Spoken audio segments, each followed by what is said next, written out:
Alright guys, what's the correct Belfast boxing and blues? Boom, boom, boom.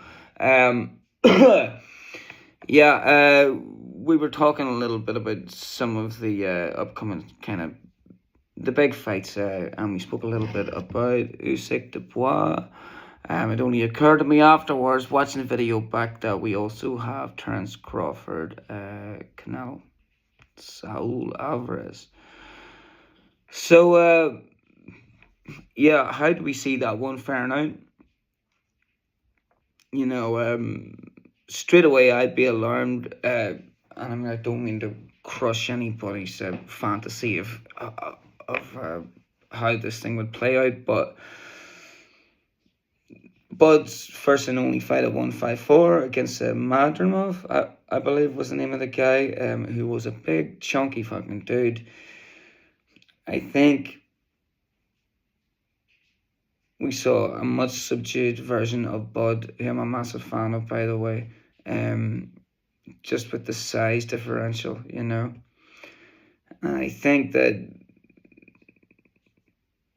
Canelo was a similarly chunky guy, but if Bud boxes in a convincing fashion and connects with enough meaningful shots, that memorable shots, you know,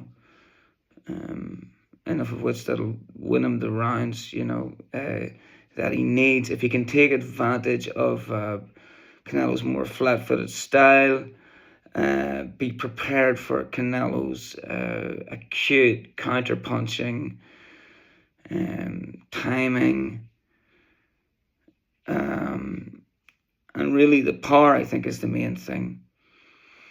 Because, I mean, you can add extra bulk to your frame and stuff, but, you know, if you have one guy this size and another guy this size, it doesn't really matter if you slim down or put load on that. Your basic, you know, sort of mainframe is, you know, you're somewhat limited, like, you know, either positively or negatively, you know.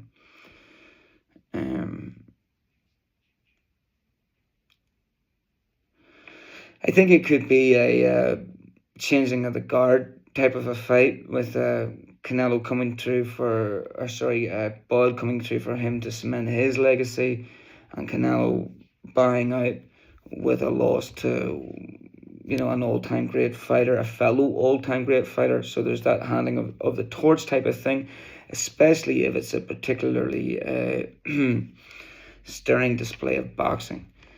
And we do know, I mean, you know, common wisdom kind of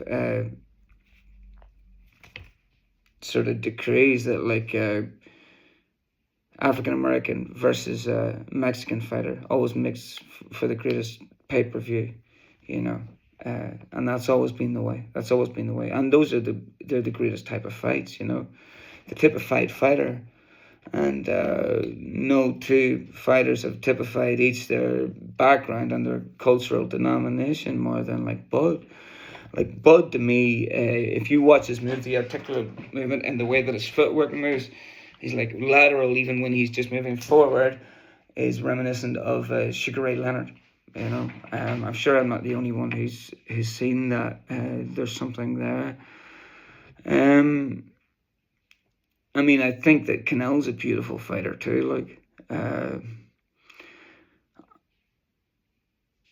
I think, you know, times in the past where Crawford's been successful and, you know, damaging his opponent in the welterweight division, is mixing up and, you know, taking a couple in order to land a couple. But can he afford to do that with Canelo? You know, I think if he can land those type of shots that, you know, the ones you don't see coming, etc.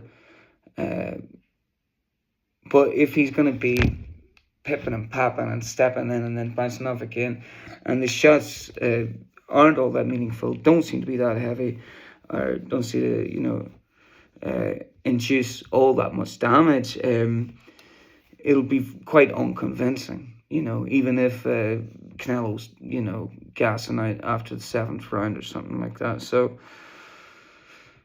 I mean, God knows, you would like to think it would be a classic, you know what I mean?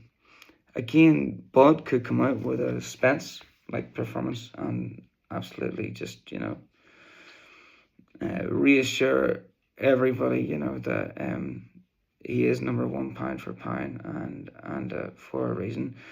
Certainly my favorite, but do like our Canelo too, man. He's a good fighter. Like Canelo's a beautiful fighter, beautiful fighter. Yeah. Look forward to it, guys. Hope you enjoyed the breakdown. Hit like and subscribe and all that other stuff too. Like, I'll hit like and then just message below saying like I hit like, and I'll be like, right, give me your bank details, etc. There's £25, right?